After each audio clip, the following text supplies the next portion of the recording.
So this video is going to be a book review, and today we are going to be reviewing a book named Law of Success by Napoleon Hill. Now we are going to be reviewing this book, Law of Success by Napoleon Hill. Now this book claims to be an insurance policy against failure. That is somewhat true, but to be honest, you guys, just reading one book is not going to bring you success, or it might help you get there, but that's just half the truth. I recommend you to read this book multiple times, not just once, because this book is really helpful for identifying what is causing you to be a failure. This book talks about various concepts that can help you become successful in life. It can just be one or two reasons why you might be failing in life, and you fix them, then you might just become a success story. Now I'm going to cover the reasons that affect me the most now.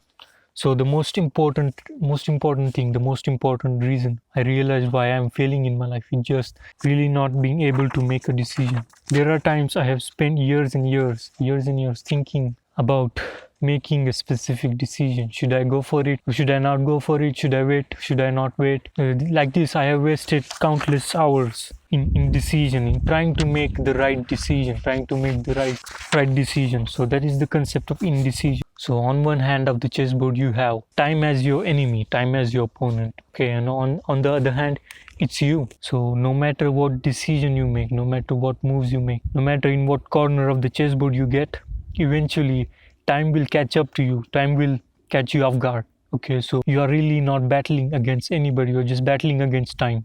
So a leader is not someone who makes the right decision, but he is someone who makes a quick decision. Now it can be right or wrong, it doesn't really matter, because you can even make a wrong decision and turn into a right one by making a lot of moves, guys. The leader not just makes a right decision, but makes a quick decision as well. Let's say you're a software developer now. These software developers, they might spend months and months deciding their business name, deciding the name of their software, deciding the brand name, the logo, and things like that, refactoring a variable countless times, coming up with the right abstractions for their functions and method return types, etc. What the leader does, he not just makes a decision, but makes a quick decision. Now the second important concept that I found in this book is the concept of concentration.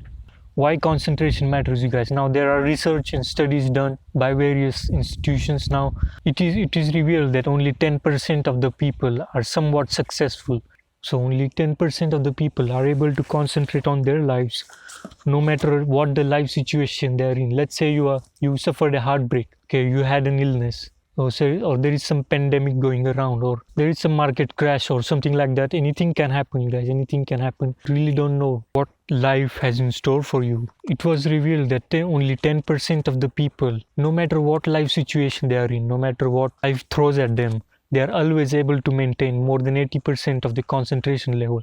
They are able to keep above 80% of the concentration level, no matter what life situation they are in, no matter if they suffer a heartbreak, no matter if they fall ill, no matter if they lose someone they liked, etc. So only 10% of the people are able to maintain their concentration levels and stay at a very high level, and that's why they succeed. That's why they are able to compete at a very high level, because they really never lose the concentration. Now nobody can maintain 100% of the concentration.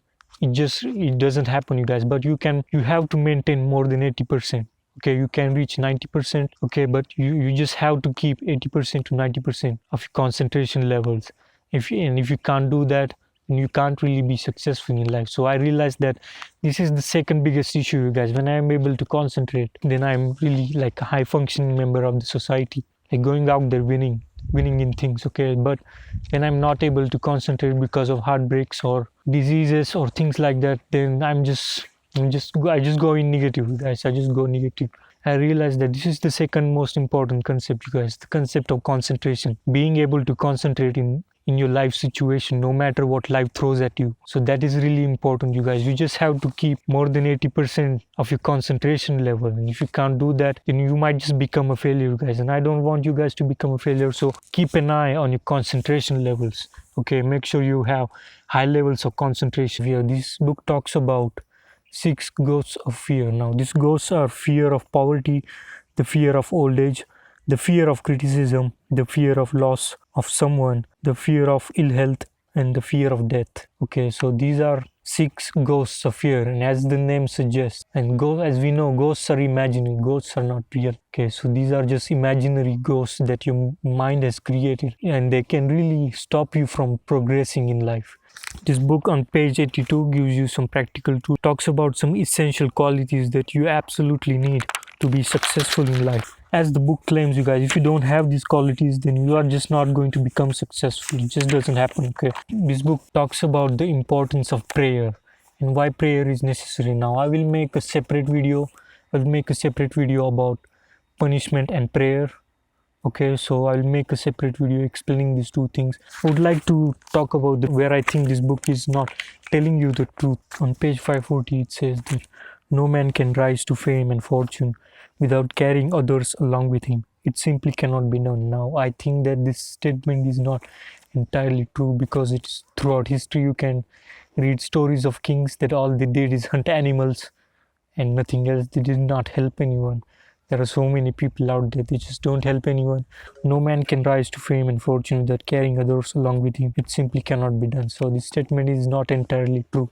You just have to go along with the author, you guys. What the author is trying to give you is not just a flimsy concept of success that will go away. Okay, what the author is trying to do is give you concept of success that is sustainable, that will stay with you for much longer. So that's it for this book review, you guys. I can go along and explain many other concepts. I can explain many other things that are written in this book, but I believe that's it for this video.